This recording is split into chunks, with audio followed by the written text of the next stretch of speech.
Olá a todos e bem-vindos de volta. Hoje estamos recebendo Sayed M. Marandi, professor da Universidade de Teherã e também ex-assessor da equipe de negociação nuclear do Irã.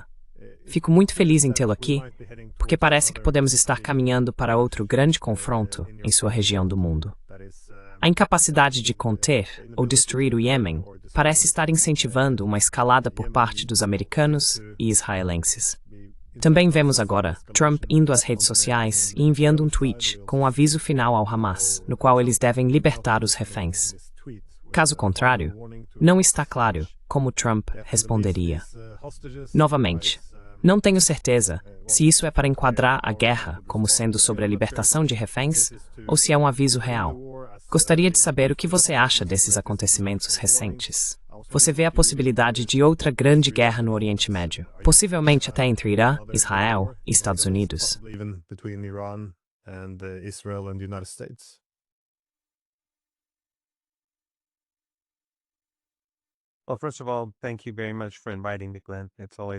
Bem, antes de tudo, muito obrigado pelo convite, Glenn. É sempre uma honra participar do seu programa. A questão sobre o Trump, e você conhece o Trump melhor do que eu, é que nenhum de nós, pelo menos ninguém ao meu redor, e as pessoas que acompanho, como você, conseguiu fornecer uma compreensão adequada de como a mente dele funciona. Como ele está constantemente mudando e alterando sua posição e se contradizendo. Não está claro se esse tweet é algo especial. É significativo, obviamente, porque ele é o líder dos Estados Unidos, mas também porque acontece no momento em que os israelenses estão intensificando o genocídio em Gaza. Eles estão derrubando os prédios restantes, que estão cheios de refugiados, em um ritmo extraordinário.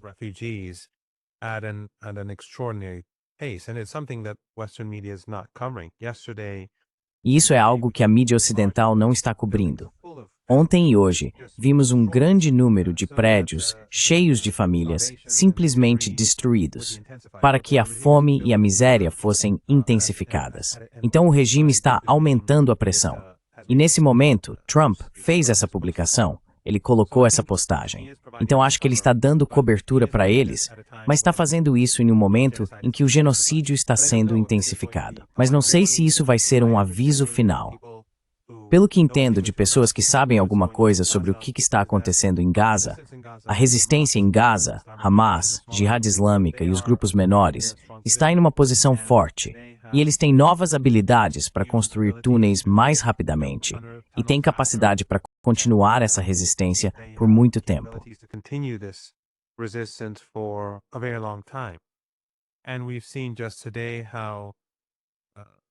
E vimos hoje mesmo como uma operação foi realizada contra o regime. Por um lado, em Gaza tivemos um incidente de segurança, não sei exatamente o que aconteceu, mas também em Tel Aviv, acho que acabei de conferir, não vi os detalhes, mas vários israelenses foram mortos e uma operação foi realizada contra eles. Então, a situação não está indo bem para Netanyahu. Isso não é uma vitória. E não vejo como Trump vai conseguir mudar isso a favor de Netanyahu. O que está claro é que Trump é muito próximo de Netanyahu. Ele não tem problema com o que está acontecendo, mesmo enquanto o mundo inteiro se volta completamente contra o regime.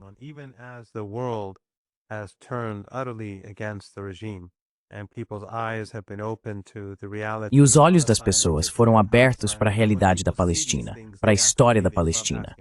Porque quando as pessoas veem essas coisas dia após dia, elas começam a fazer perguntas. E elas aprendem sobre a Nakba. Aprendem sobre como essas pessoas tiveram suas casas tomadas, foram estupradas, assassinadas e expulsas para a Cisjordânia e, claro, para a faixa de Gaza. Então, à medida que o mundo mudou, e à medida que a narrativa dominante entre as pessoas ao redor do mundo mudou, vemos que as elites, nos Estados Unidos, na Europa, mas Trump em particular, tornaram-se ainda mais desafiadoras em apoiar Netanyahu e o que ele está fazendo.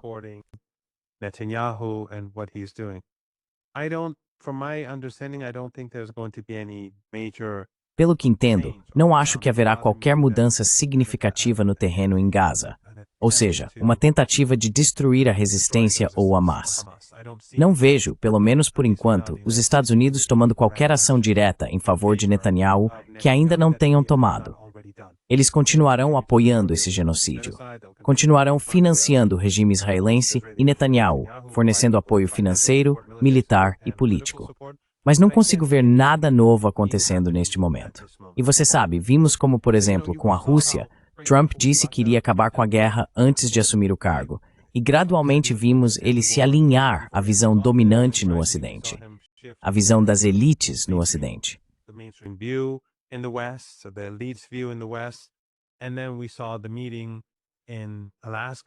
E então vimos a reunião no Alasca. Havia esperança de que haveria algum tipo de mudança. E agora ele está falando em intensificar as sanções. E as pessoas ao redor dele estão dizendo que os europeus devem se juntar a nós para derrubar a economia russa.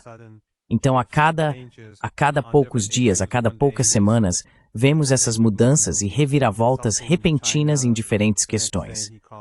Um dia ele está insultando a China. No dia seguinte, chama o presidente Xi de amigo. Um dia estão insultando a Índia. No dia seguinte, é só caos. Então, para mim, é literalmente impossível analisar isso de uma forma que faça sentido para os próximos dias e semanas.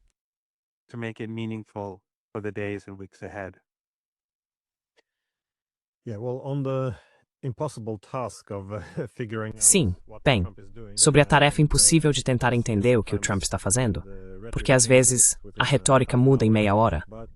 Mas sobre esse assunto, há também esse argumento circulando, que eu também ouvi de alguns políticos de alto escalão da União Europeia, que o ataque do Trump ao Irã foi um esforço para evitar uma escalada israelense, porque na época eles viam que a guerra contra o Irã estava sendo perdida e temiam que os israelenses escalassem de forma dramática para tentar reverter a situação, possivelmente até envolvendo armas nucleares.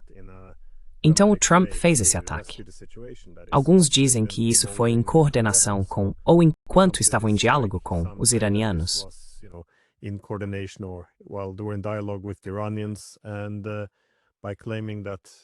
E ao afirmar que, bem, todas as instalações nucleares foram demolidas, desapareceram, foram obliteradas, isso basicamente colocou fim à guerra. Então eu queria saber, como você interpreta isso da sua perspectiva, estando no Irã? Você considera isso crível? Ou, mais uma vez, é sempre o mesmo argumento? Trump está apaziguando os falcões ou se juntou a eles? Sempre é muito... Novamente, a ambiguidade estratégica parece muito deliberada da parte dele. De fato, seu governo quase se orgulha do fato de que ninguém sabe o que eles estão fazendo. Então eu queria saber se você tem alguma perspectiva sobre isso.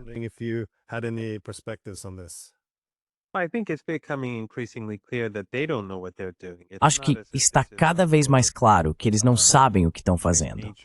Não é como se isso fosse algum tipo de grande tentativa de criar ambiguidade.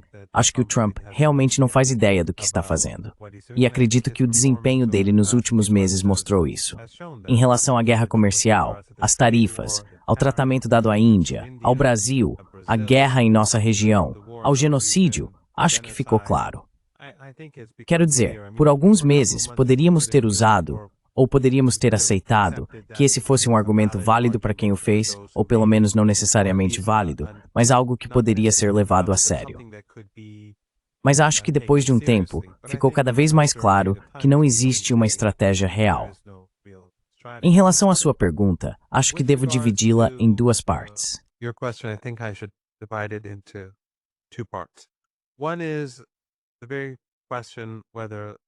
Uma das questões é se o programa nuclear iraniano foi severamente danificado, destruído ou obliterado, como ele gosta de dizer. Sabemos que o chefe da Agência de Inteligência de Defesa foi removido, e a avaliação deles sobre os ataques dos Estados Unidos foi de que não foram tão substanciais ou eficazes. E acho que está bastante claro que os iranianos, antes mesmo do início da guerra, já tinham. Primeiro, não há nada de grande importância na superfície, em terra, para ser atingido. Então, o que quer que os israelenses tenham bombardeado nesses dias era irrelevante.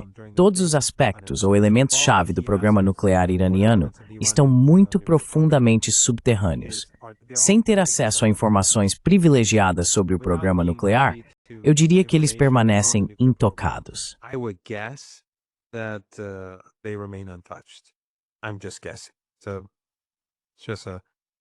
Estou apenas supondo. É só um palpite. E com base nas avaliações feitas pela inteligência militar americana, acho que meu palpite é justificado. Imagino que os iranianos construíram essas instalações subterrâneas acreditando que em algum momento os Estados Unidos iriam bombardeá-las. E eles podem bombardeá-las com, digamos, armas nucleares.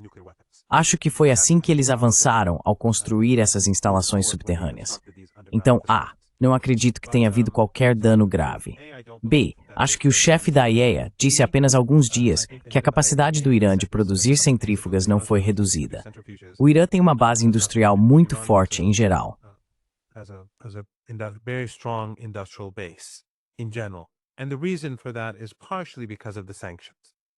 E a razão para isso é em parte por causa das sanções. Por mais de 40 anos fomos sancionados e nos últimos anos enfrentamos sanções de máxima pressão. Então, o Irã foi forçado a se tornar mais autossuficiente em diferentes setores. E claro, o programa nuclear se baseia em uma infraestrutura industrial. E o programa militar do Irã, porque quando a revolução aconteceu, o Irã não tinha uma indústria militar significativa. Quase tudo era importado, mas a hora do Irã é muito avançada. Sabemos que os russos importam de fontes ocidentais. Sabemos que os russos importam equipamentos e hardware militar do Irã.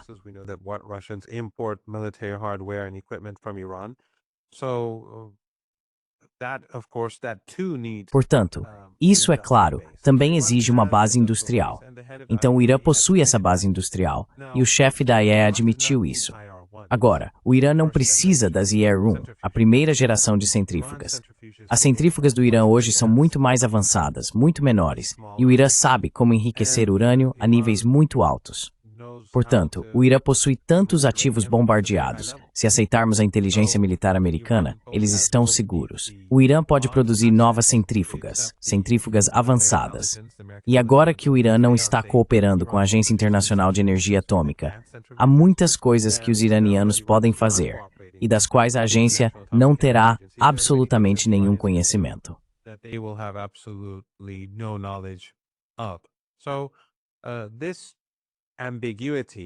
Então, essa ambiguidade, ou ambiguidade estratégica, funciona a favor do Irã. Na minha opinião, o bombardeio dos Estados Unidos nesses locais foi um grande erro, porque permitiu que o Irã interrompesse a cooperação com a Agência Internacional de Energia Atômica por razões legítimas. Em outras palavras, a comunidade internacional, o Sul Global, os russos, os chineses, entende a posição do Irã, especialmente porque a IAEA estava envolvida em tudo isso. Em relação à escalada dos israelenses, só há uma maneira de eles escalarem. Eles usaram tudo que tinha em sua guerra contra o Irã, na guerra de agressão de 12 dias, porque estavam tentando derrubar o Irã. Então eles deram o seu melhor.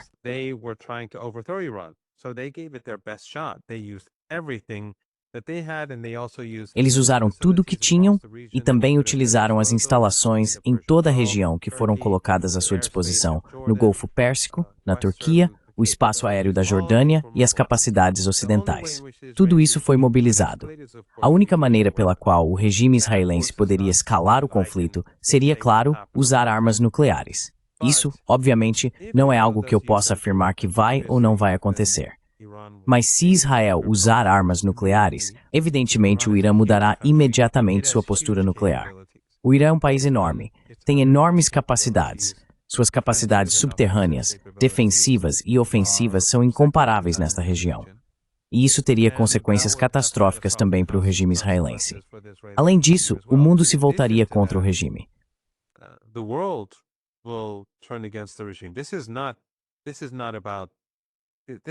Isso não se trata apenas do genocídio do povo palestino em Gaza.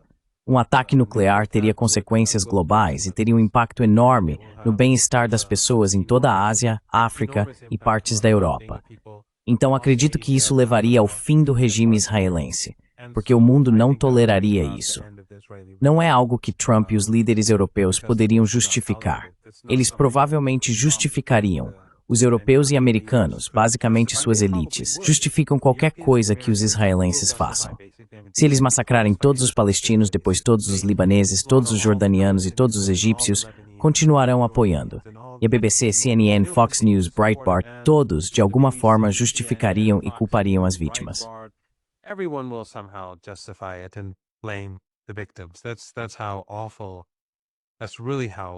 É assim de terrível, é realmente assim de sinistro que essas pessoas são. Sabe, eles veem os palestinos como baratas. Para mim é assim que é. Eles justificariam qualquer coisa, mas o resto do mundo não vai tolerar isso. E vimos no BRICS como o simbolismo do BRICS mostra o quão rápido o mundo mudou. Então não posso realmente comentar sobre isso. Mas o que posso dizer é que os israelenses, quando se trata de guerra convencional, escalaram o máximo possível. Mas na verdade, depois que os americanos atacaram o Irã, os ataques iranianos contra o regime israelense se tornaram mais eficazes e mais danosos. E nos últimos 3 dias, quase todos os mísseis do Irã passaram. Então o ataque americano não ajudou. Pelo que entendi, os americanos fizeram concessões ao Irã. My understanding is that the Americans gave concessions to you. And E um dos motivos para isso é o conhecimento público. Quando o chamado cessar-fogo, e precisamos lembrar que o Irã não aceitou o cessar-fogo, é apenas uma pausa nos combates. Em outras palavras, o Irã pode reiniciar isso com base nas ameaças feitas pelo regime israelense. Não temos um cessar-fogo com eles. Mas durante o governo Trump, quando o cessar-fogo aconteceu, Trump disse que os iranianos agora podem vender todo o seu petróleo para a China. Por que ele diria isso? Isso não tem nada a ver com a guerra. Não tem nada a ver com a pausa nas hostilidades. Então acho que isso escapou da boca dele. Mas isso foi, acredito, uma das concessões que os Estados Unidos deram ao Irã, que eles iriam aliviar certas coisas, como as sanções. Claro, o Irã já está exportando todo o seu petróleo e está em capacidade máxima.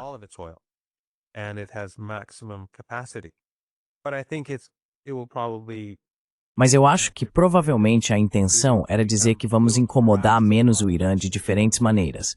Mas você sabe, depois que os Estados Unidos atacaram, como eu disse, as coisas pioraram. E Steve Bannon disse, eu ouvi dizer isso 2 vezes, que as coisas ficaram realmente ruins para Israel. E basicamente a verdadeira história, a história oculta, a história desconhecida sobre essa guerra, é que Trump salvou Netanyahu. Mas aqueles últimos 3, aqueles ataques pesados do Irã foram realizados depois do ataque dos Estados. E claro, depois disso, o Irã também atacou a base americana no Catar. Trump disse que nenhum dos mísseis atingiu, mas depois surgiram imagens mostrando que, de fato, os mísseis iranianos atingiram as partes mais sensíveis da base.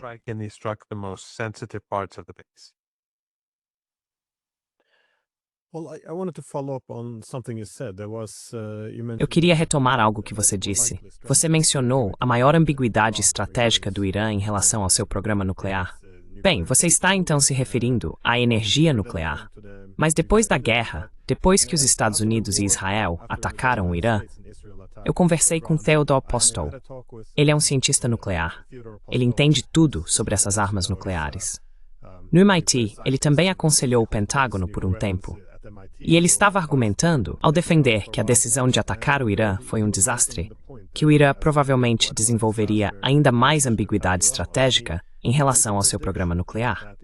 Em outras palavras, poderia adotar uma posição semelhante à de Israel, depois de um tempo, não confirmando, nem negando, ou simplesmente não comentando sobre quaisquer desenvolvimentos relacionados a armas nucleares.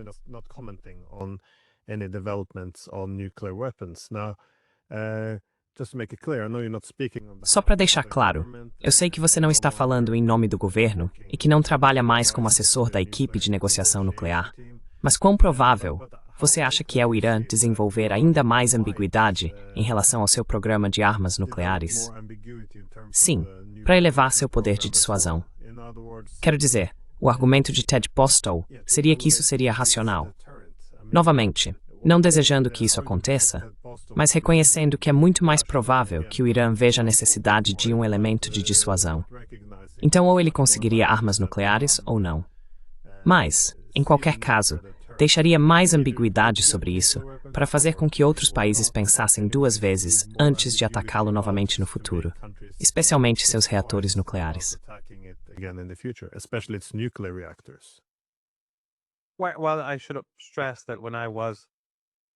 Bem, devo enfatizar que quando fui assessor da equipe de negociação nuclear, Tanto sob o comando do Dr. Zari 2015, quanto mais recentemente com o Dr. Bagheri, eu era assessor de mídia, então não participei das negociações em si. Tudo o que eu disser é especulação, obviamente. Mas acho que a avaliação dele é precisa. Acho que ele definitivamente sabe do que está falando. Na verdade, não vi o seu programa específico com ele, mas vi um programa que o Alastair Crooke me aconselhou a assistir. Acho que foi 1 ou 2 semanas antes do seu programa. Eu deveria assistir ao seu programa com ele.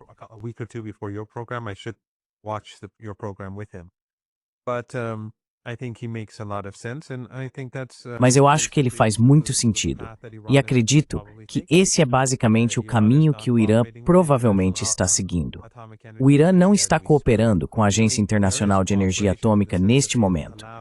Quero dizer, há cooperação no sentido de que eles permitiram que 2 inspetores fossem ao Irã para visitar Bushehr, a usina nuclear de Bushehr, porque ela foi construída pelos russos e eles estavam colocando novo combustível e removendo o combustível antigo. E como os russos sentem a necessidade de cooperar com a organização e elite do projeto, também estão construindo 2 novas unidades para a usina nuclear de Bushehr.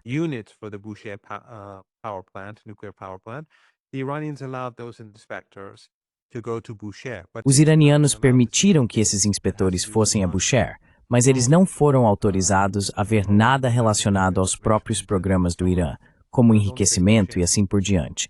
Então, foi apenas Bushehr.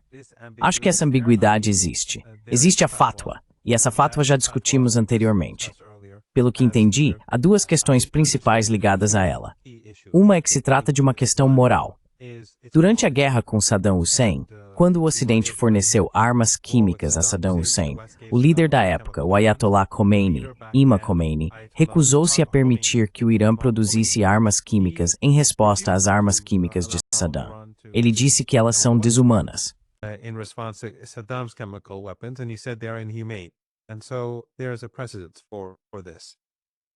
E há um precedente para isso. Mas a segunda questão é claro que o Irã tem 15 vizinhos. O Irã é um país muito grande e ter 15 vizinhos é algo excelente, mas também traz potenciais problemas. Se o Irã desenvolver uma arma nuclear, então todos esses países que são vizinhos imediatos, além de outros mais distantes, seriam incentivados a desenvolver armas nucleares. E isso é perigoso para a região. Portanto, o Irã não quer uma arma nuclear por esses motivos. Mas o atual chefe do Conselho Supremo de Segurança Nacional, Dr. Larijani, é uma figura muito competente. Antes de se tornar chefe do Conselho Supremo de Segurança Nacional, no ano passado, ou há alguns meses, ele apareceu na televisão e disse que, se houver uma ameaça à existência do Irã, então a postura nuclear do Irã mudará. E agora ele é o chefe do Conselho Supremo de Segurança Nacional. And he is now the head of the Supreme National Security Council. So people can read into that what they... Então as pessoas podem interpretar isso como quiserem. Acho que está claro que a avaliação do professor faz sentido. Acho que o Irã quer preservar a ambiguidade nuclear. Isso não significa que irá produzir uma arma nuclear, mas significa que o Irã pode criar um ambiente onde armas nucleares poderiam ser facilmente e rapidamente produzidas e colocadas nessas bases subterrâneas pelo país em caso de emergência. Acho que isso faz sentido. Acho que qualquer país que veja como os israelenses e o Ocidente se comportam, entenderia que o Irã não quer uma arma nuclear, mas o Irã não permitirá que sua existência seja ameaçada. E o comportamento do regime israelense ao realizar esse holocausto, e o comportamento do Ocidente ao apoiar o regime israelense, não importa o que ele faça, acho que torna essa avaliação não apenas válida, mas acredito que é a posição mais correta a se tomar.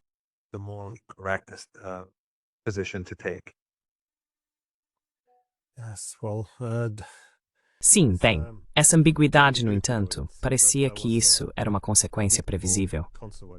Mas acho que só uma última pergunta bem breve.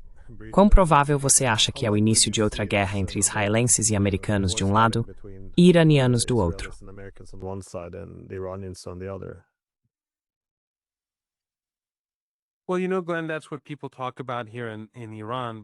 Bem, sabe, Glenn, é disso que as pessoas falam aqui no Irã. Mas ao mesmo tempo, as pessoas seguem com suas vidas. Saem para jantar, estou no campus, temos teses que precisam ser apresentadas e trabalho a fazer. Então a vida continua. Acho que os iranianos se sentem confiantes hoje em relação à sua situação porque venceram a guerra, especialmente porque os últimos dias da guerra foram favoráveis ao Irã. Mas também é claro que as Forças Armadas iranianas. Você ouve notícias de que as Forças Armadas iranianas estão se movendo rapidamente para se preparar para a guerra. E como o regime israelense usou todas as suas capacidades, os iranianos agora conhecem muito melhor suas próprias fraquezas e as fraquezas e forças do regime israelense.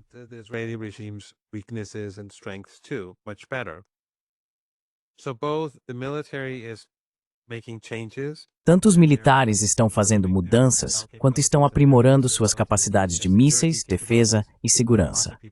Muitas pessoas que tinham ligação com a inteligência israelense foram presas e suas redes foram desmanteladas. Além disso, o aparato de segurança agora está mais ciente do tipo de capacidades que o regime israelense possui e está lidando com isso. Também as relações do Irã com países do sul global estão melhorando. Você viu isso durante a foto oficial tirada antes do desfile militar em Pequim. O presidente Ebrahim Raisi e sua filha, que o acompanhava, estavam ao lado do presidente Xi. Acho que isso mostra a profundidade da relação.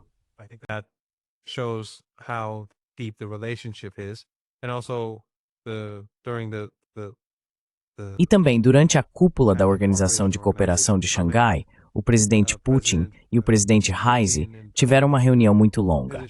E ele teve encontros com outros líderes também. Mas o que estou dizendo é que o relacionamento do Irã com o sul global está evoluindo. E os Estados e os países ocidentais, e você discutiu isso em detalhes, ao afastar a Índia e o Brasil, e antagonizar todos esses países e ameaçar a Rússia, tudo isso serve aos interesses do Irã, porque dá ao Irã mais opções e mais oportunidades para fortalecer seu relacionamento com países de todo o sul global. Então acredito que se houver outra rodada de guerra, será pior para o regime israelense do que da última vez.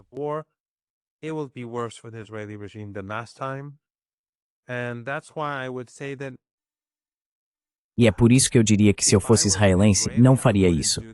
Mas temos que ter em mente que este é o Netanyahu, e os interesses dele não coincidem necessariamente com os interesses do regime. E as pessoas ao redor dele, ainda que em sua maioria os israelenses sejam sionistas, e de acordo com suas próprias pesquisas, apoiem o genocídio, as pessoas ao redor dele, seus aliados políticos hoje, são sionistas em comparação com outros fanáticos sionistas. Então, a racionalidade não é necessariamente algo que governa ou prevalece em Tel Aviv ou em Washington. Portanto, não podemos ter certeza sobre o futuro, mas o Irã está muito mais preparado hoje do que estava antes.